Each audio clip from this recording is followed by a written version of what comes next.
And we're starting a new subject, or really a series of subjects, which is the idea of the life cycle, Jewish life cycle.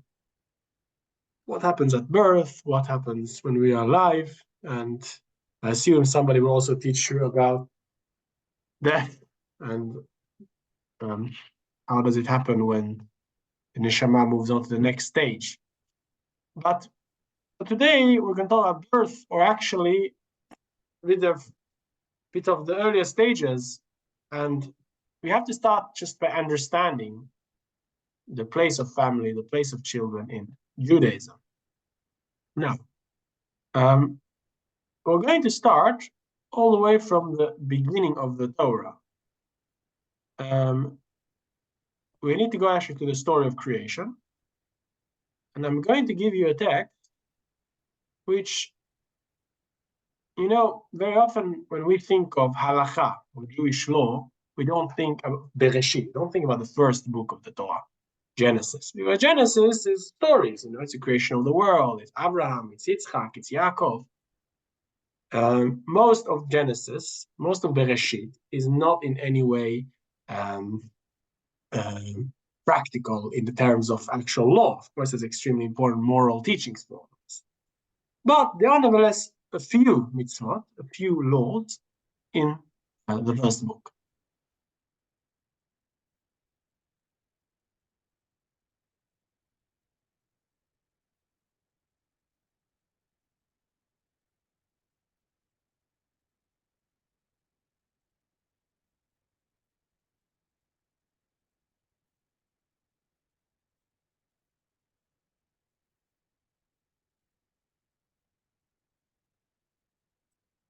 You disappeared. Where are you?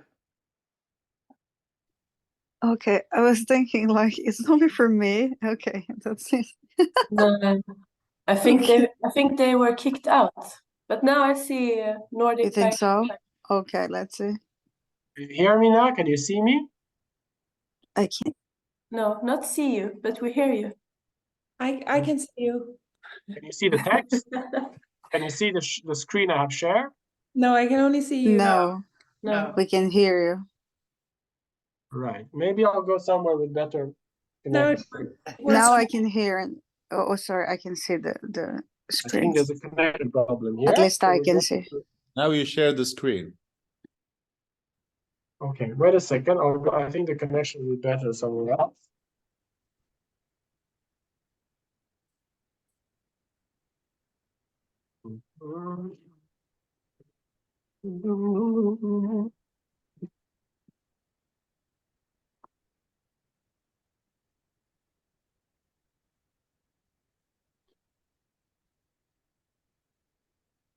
Okay.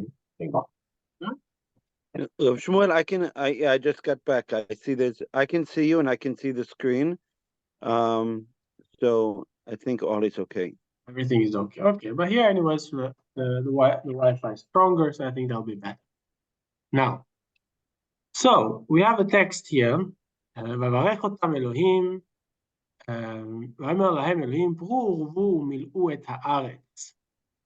So this is when God had just created Adam, the first man, on Friday, on the sixth day of creation.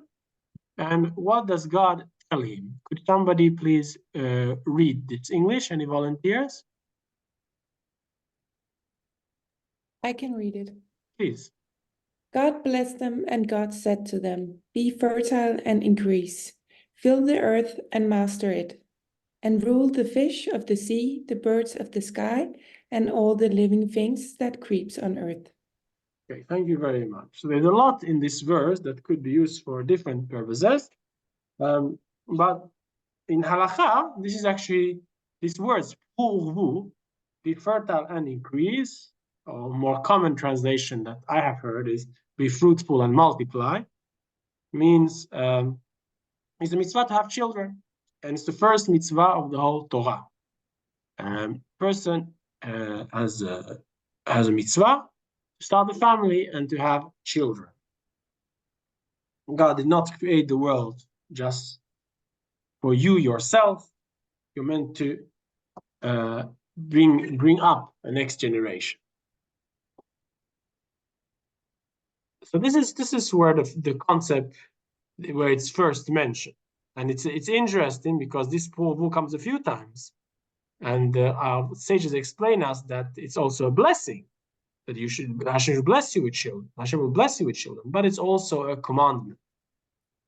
Now, if we take the matter further, I prefer to have. Give me just 1 second. Something. Do you want me to read it again, or?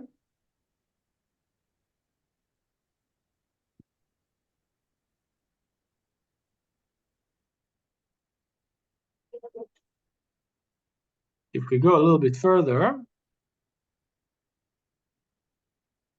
and we go after the flood, after the story of Noah comes out of the Teva, comes out from the ark.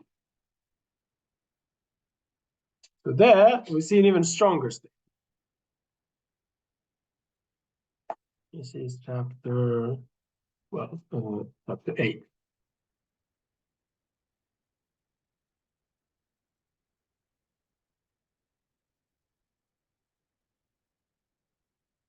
So again, he said, will be fertile and increase to fill the earth. It has to Noah and the animals when they come out of the Teva.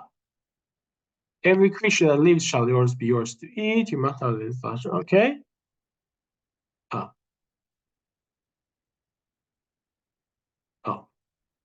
Whoever sheds human blood, a human hand shall that one's blood be shed, for the image of God was humankind made. This is the idea of God, man being created in the image of God, which is going to also be interestingly connected to our shiur. But right now, I want to look at the next sentence again. Be fertile then and increase, abound on the earth and increase on it. Right? So there is the prohibition to kill. You're not allowed to kill. And immediately afterwards, again, be fruitful and multiply. Multiply, have children.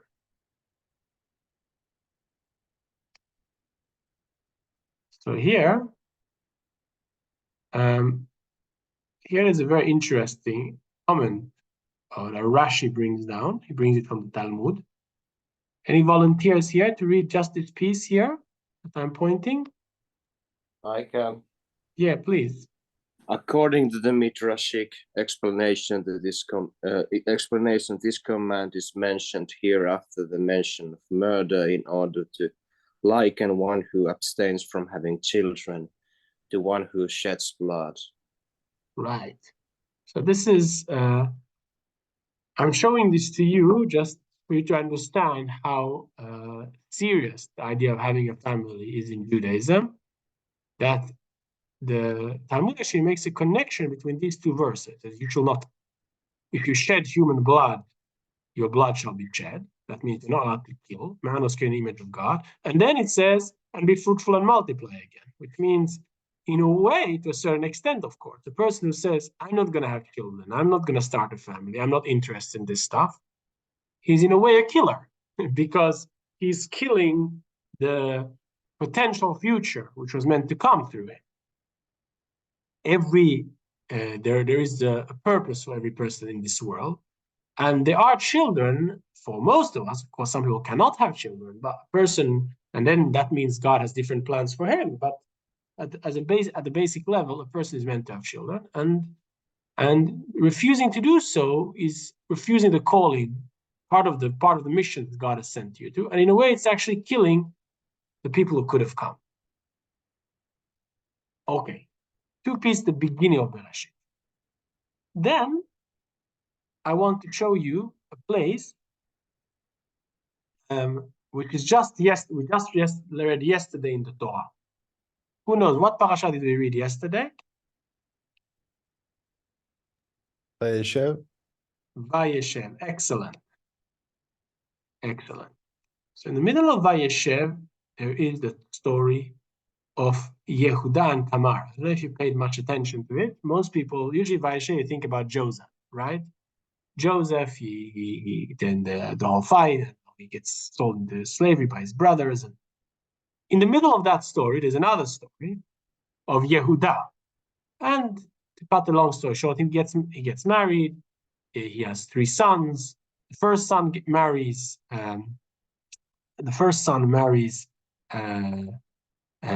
Tamar. He does what's wrong in God's eyes. He dies.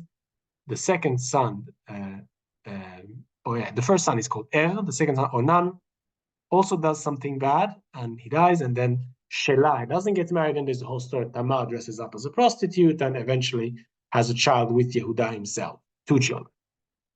But I want to just look quickly at and Onan. We say here in the Torah, says first, Judah's firstborn, was displeasing to Hashem. Hashem took his life. Then Yehuda said to Onan, to his second son, after the first son had died, join with your brother's wife and do your duty by her as a brother-in-law. In those days, and actually the mitzvah of Yibum, can have another time a shiur of why we don't do Yibum nowadays, but at a basic level, there's a commandment of Yibum. So if somebody's brother dies without children, and the brother steps in and married the wife of his dead brother. Provide offspring for your brother. Oh, who would like to read? This is the verse I want to take a look at. Who would like to read again? But Onan, knowing that the offspring would not count as his, let the semen go to waste whenever he joined with his brother's wife, so as not to provide offspring for his brother. Excellent. Just read one more sentence. What he did was displeasing to Hashem, who took his life also. Right. So here we see the concept of Achatat Zera, it's called destroying seed, right? So we see how important it is to have children. And then we also see a prohibition, or at least we see in the Torah very clearly that God was very unhappy with this Onan because he spilled his seed, stopped the intercourse in the middle in order not to have children. Right. So that's for Bereshit. I don't want to take too much time. There is one more verse I was going to show, but I think we have to keep an eye on the time and get to the more practical things. It also says in the book of Vayikra, in the Leviticus, that it mentions there that you're not allowed to castrate, to what's it called? Sterilize men or animals, right? Actually, that's a very practical law. If some of you are some of you have dogs, that's actually a prohibition. You cannot take your dog if your dog is a fertile dog, to take it to a vet to be fixed would be forbidden. You're not allowed to castrate. So that's also a practical thing to know related to this, that preventing somebody, making somebody infertile, that would be also forbidden. That's what it says in the Torah. So now, let's talk a bit about the practicalities. So we have a mitzvah, the mitzvah to have children. Right. Mitzvah to have children. So, what does it mean? So of course the mitzvah to get married, there's a mitzvah, there's a prohibition to do all sorts of immoral acts, incest, adultery, and all of these things. It's going to maybe stop it. And that's mitzvah. So obviously we're talking about having children in the marriage. It's actually very interesting. The Talmud records an argument, a discussion on what is the shiur, what is the amount, right? Just like in Chanukiah, we have Chanukah now. So you have an amount. How much do you have to have? The candles have to burn for half an hour. or you are a Kiddush cup. There's a certain amount, how much a Kiddush cup should contain. So the Talmud has the same discussion about children. After how many children have you completed the mitzvah? So the school of Shammai says, you have 2 boys. Why 2 boys? Because Moses, we see he had 2 sons. And then that's it. He didn't have any more children after that. The school of Hillel, which is the halacha, he said, until you have 1 of each, son and a daughter.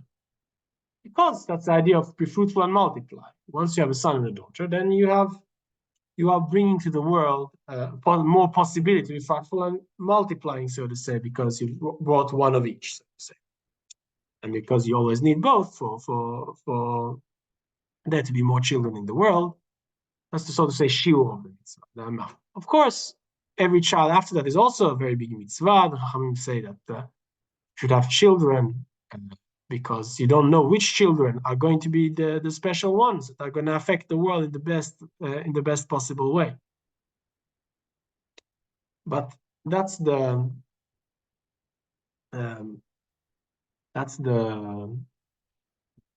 mitzvah. Okay. Now, maybe also worth to point out, because this mitzvah, have family and having children, is so holy, and you actually bring a new soul into this world. And the soul, as we said, is Tselem Elohim, is the image of God. That's also one of the ways to understand why all the laws of immorality are so strict. Incest, adultery, all these things, the Torah takes it almost like, compares it to murder and idolatry, takes it very seriously. Why? Because you're taking the power, which is bringing a soul down into this world, and you're doing it using it in a crooked way, which is against God's will. Okay. So now, on a practical level, I think in this area of halacha, in all areas of halacha, it's very important to have a rabbi whom you ask your question. Not just say, I read this in a book, I heard this in a shiur, and this is what I'm going to do. Yeah, it doesn't work in that, in any area of halacha, but especially not in this area, because it's extremely sensitive, and it depends a lot. Every situation is different. But if we talk in very general terms, this is not practical advice, you have to ask your rabbi yourself, but just to understand the issues at hand. If we talk about birth control, contraception, so any method which is condoms or something like that, where there's not a normal tashmish, it's not a normal intercourse, because you're putting a barrier in the intercourse, and that would be the same as what Onan did, right? Onan, he separated before he finished the intercourse, so that's considered wasting seed. So that would be the same with the condom. So that would be out. Some people, I don't know if it's so common nowadays, some women, they have themselves like sterilized. They do something to the tubes. I don't remember the exact medical term, but basically they make it impossible for them to have children in the future. Decided they had a certain amount of children, sterilized, they stopped. Okay, so that would be a problem of sterilization, right? Which, as we said in Vayikra, you're not allowed to sterilize anybody, not humans, not even animals. So, at the same time, it's not healthy, and we always know that, for a woman to not have any breaks, not to be able to stop having children at all. There are even some situations where rabbi will tell the couple, you should take a break, you should stop. And also, in the physical movement of the body, normally, in the past, you have to remember, mothers, they breastfed for like 2 years.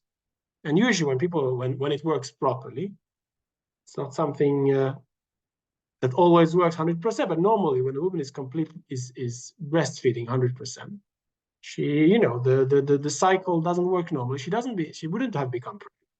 So of course, it's all been understood that woman is not always in a situation where it's right for her to become pregnant. So what is used by observant Jews.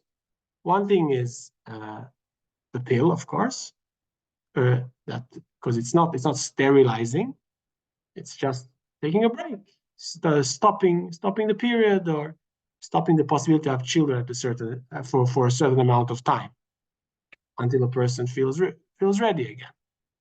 Or sometimes people add, I don't know the word in English again, but something that can be inserted. Yes, I know you've raised the hand.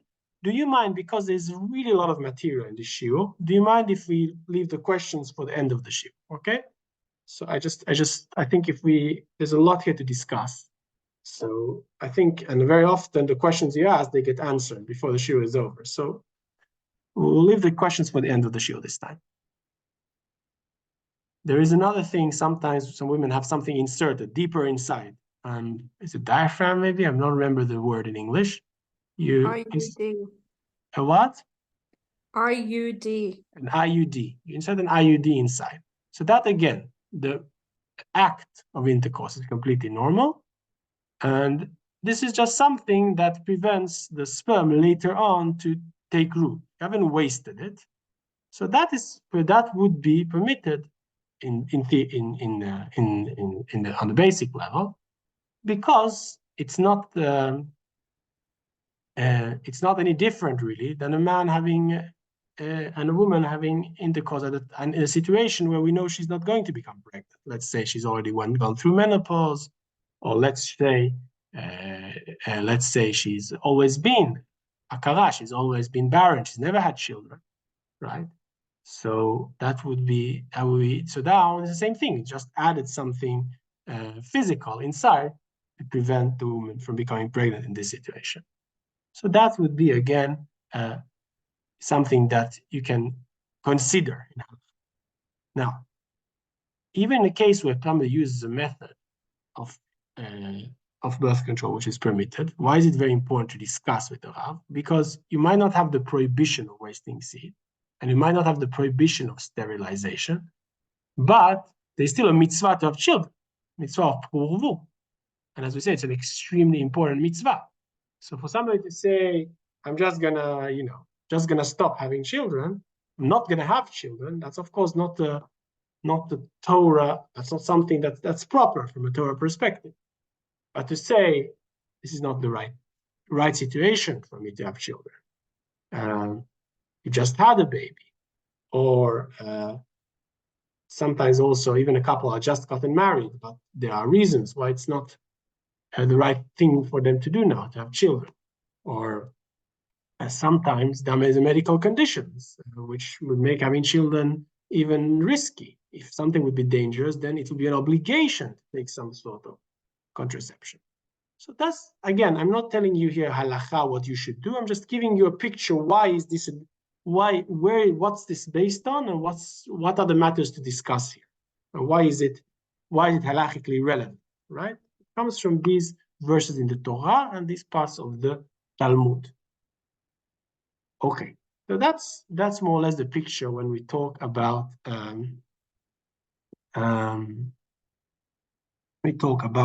contraception.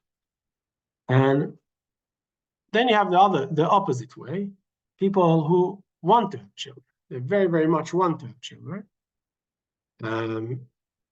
but they can't. It's not happening, right? So here you'll find, of course, as we saw in the Torah, it's a very big mitzvah to have children. So we try to, if somebody cannot normally have children, if there's a medical way to make things happen, we very much encourage it, right? So nowadays you have all sorts of things, whether it's in vitro fertilization or artificial insemination. Generally, the Chachamim, the rabbis have been quite positive about these things. Again, it can awaken certain types of halachic questions. What if the man needs to take ejaculate sperm into outside of intercourse in order that they can do their fertilization? Is that proper? Is that also a form of wasting seed? Or maybe not, because the purpose is to create a child, even though it's not happening in a normal form of intercourse. There's the questions that can come up also. Now, I guess with surrogate mothers, Nowadays you can have the genetics come from one mother and then it's put in another mother's womb. So now it creates an interesting question. Who is the halacha is Judaism goes after the biological mother. But here it's not clear who is the biological mother. Let's say one of them is Jewish, one of them is not. I once heard from a Dayan in London, from the London Beit Din. He said that they have these cases sometimes. Sometimes so to say, the egg comes from a Jewish mother, then it's put inside a non-Jewish mother, or the opposite. So the child is safek, is doubtful in halacha, whether they would consider them Jewish or not. So they have to do a conversion out of doubt. So this creates a lot of interesting questions. These questions of sperm banks and who the father is, could affect many things. And many matters could be affected in these things. So that's why whenever somebody enters any of these areas, and of course you're going to be doing it together with a doctor, but you should also have a rabbi who you're going to discuss with.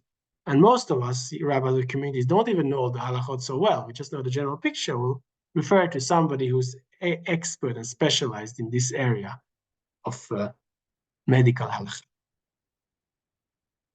Then there's a question, which is a huge heated question nowadays in the Western world, is a question of abortion. Now, it's a very interesting point, because in the Western world nowadays, you think of the religious community, the Christian religious community, as being against it, and the secular Western world being for it. It's the mother's choice, what she wants. Religious Christians are saying it's murder. He can't decide what he wants in this matter. So the Torah's perspective is very interesting, because the Talmud says very, very clearly, it's a Mishnah in Nohalot, that as long as the head of the baby has not come out, if the mother is in danger, you can abort. You can kill the fetus, the embryo, at any moment you want, until the head of the baby has come out, if that is to protect the mother's life.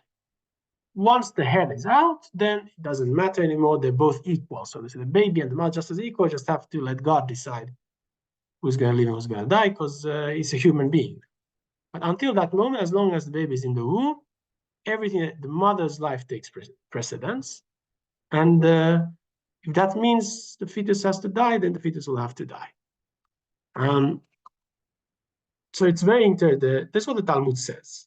Now, the question is, why does the Talmud say that?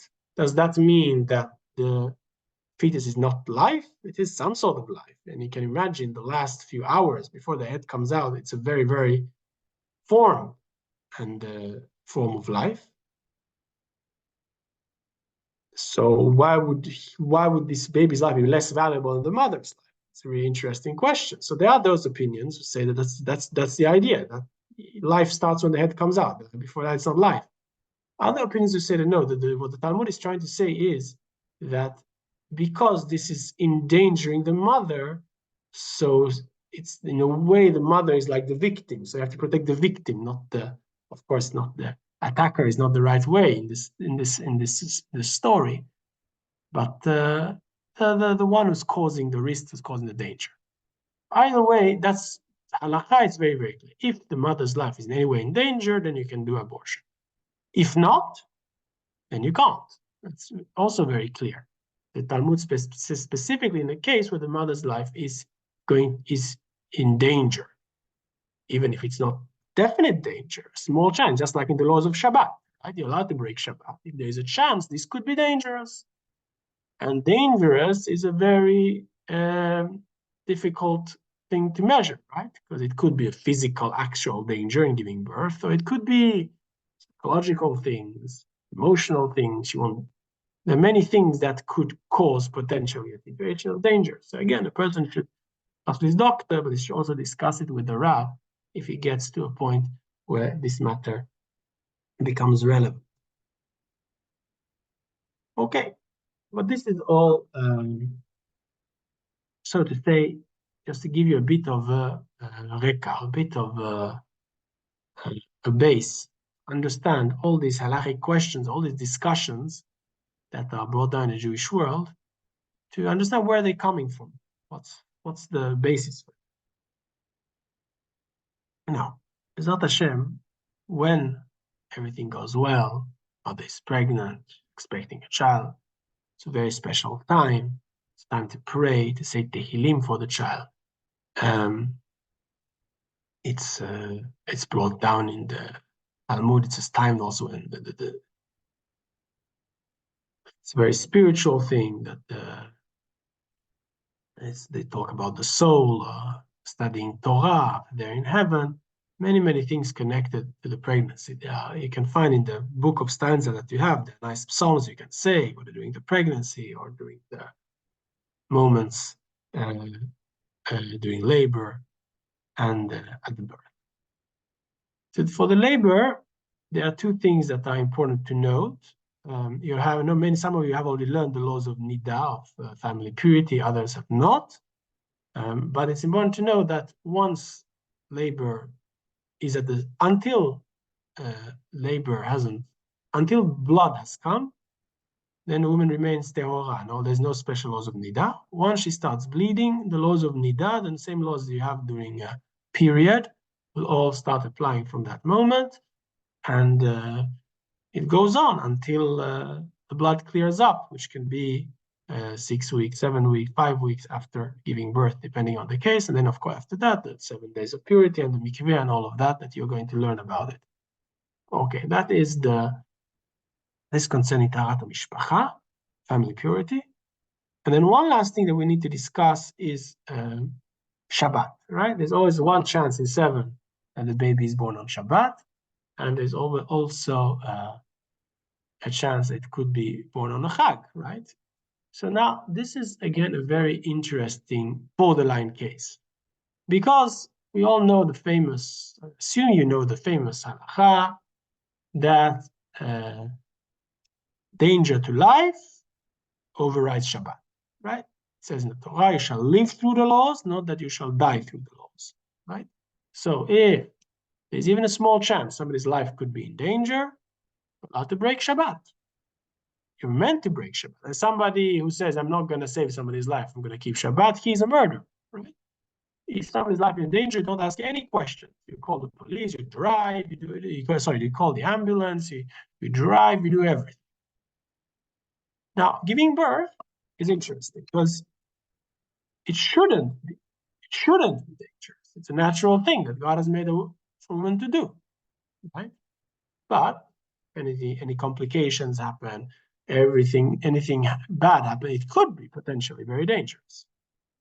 Also, giving birth is a bit different from a danger situation because normally a danger situation is unexpected. You have an emergency. Somebody gets a heart attack. You have to move quick. When you're going to give birth, you know it's going to come. You don't know exactly when and what day and what minute and what hour, but you know at some point around 9 months, a bit earlier, a bit later, it's going to happen. So a person has to prepare themselves for the possibility that maybe it will happen on Shabbat. So what we try to do is to minimize the breaking of Shabbat, right? Actually, we just had a baby girl now in Tishrei 2 months ago. Yeah, she's now 2 months old, Sarah. So we knew there's a good chance it might happen on Rosh Hashanah or Yom Kippur or Shabbat because it was in the middle of Tishrei, right? But finally, it didn't happen. It happened on Tzom Gedalia, just after Rosh Hashanah. But we tried to see what we could do to minimize. So, for example, I arranged for my father to sleep by us on Rosh Hashanah. Why? Because we have other children. So if we need to take a taxi, which we're allowed to do, of course, it's a dangerous situation. So we call a taxi and we go to the hospital. But it's not necessary for me to also call my father to also come to babysit all the children. He was already there, ready, if it happens on Shabbat. We had a little suitcase, so everything that we need is there. We kept the phone on, right, before Shabbat. I didn't turn it off, those Shabbatot, when I was expecting it could happen. Because then you turn it on, also turn it off, also this, all. Just keep it on, and then when you have to go, you call. Or everything you can do in advance before Shabbat to keep it minimal. Yeah, you should. It's always better if you have a non-Jewish driver, taxi driver, better than driving yourself on Shabbat. All these things that you can do to plan in advance, that whatever you can do to minimize the breaking of Shabbat, it's better. But of course, once you are in the situation, you are in the situation, and labor could potentially be very dangerous. So then, of course, you will do everything everything that you need to do, even if it involves breaking Shabbat. Also, you have to remember, breaking Shabbat is to save the life, but sometimes, people get confused. You get into a situation of danger, and then you want to do other things. And you get to a hospital. Okay? Yes, the husband takes the wife to a hospital, let's say, good.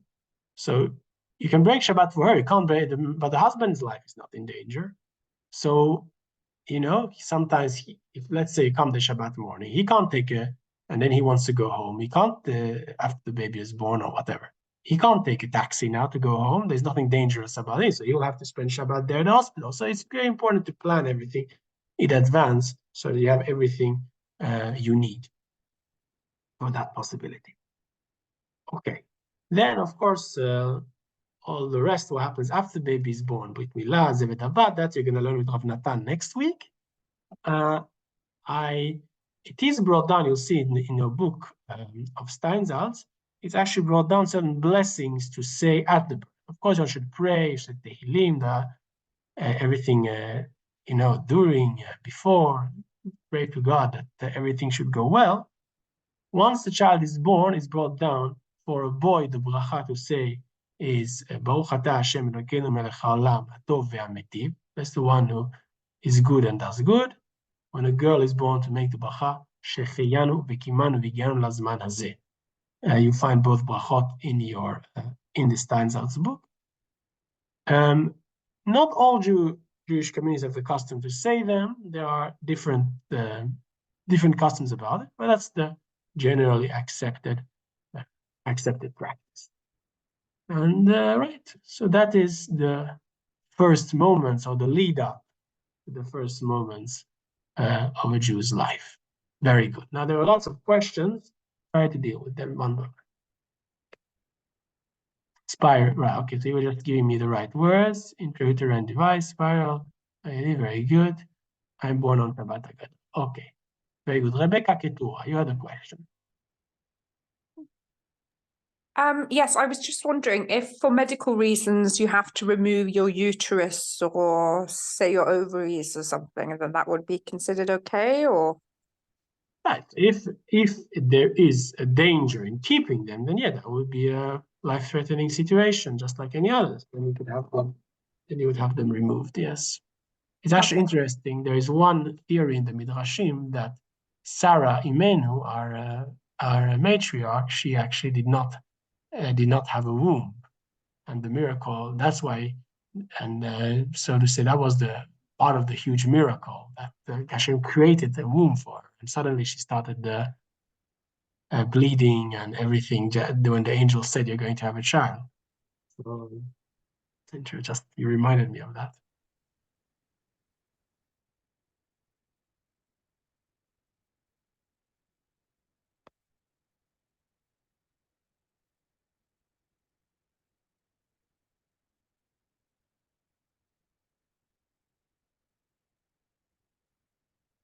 Okay.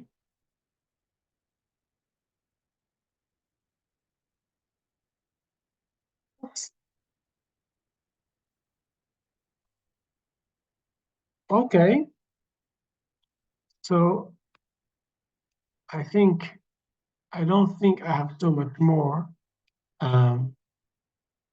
Today, again, like I said, these subjects, there's a lot to talk about, and when they're practical, you need to ask Rav for advice.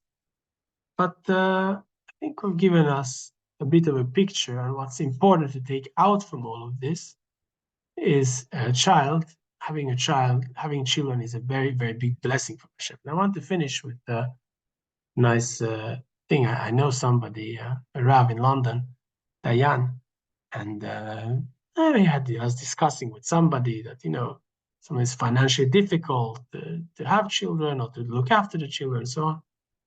And he said to him, listen, look at the people that you know, your friends. Which people that you know would you be happy to just remove from the planet? Just prefer they had never been born. So you have to keep that in mind as well, by deciding, not to have a child, you're also, in a way, you're removing that person from existence. That person could have existed. It could have been a wonderful person. So, person has to think. Of course, there are all sorts of considerations, but at the end of the day, it's decided a certain life is not meant to be is a very, very big decision in its own right as well. I wish you all Chanukah Sameach and a lot of smachot, a lot of happiness and joy, and see you again, Bezrat Hashem, in future shiurim.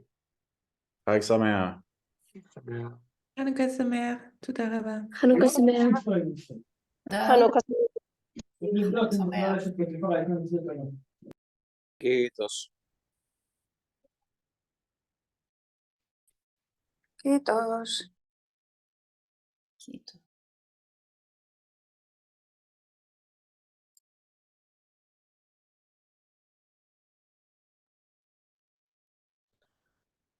חג שמח.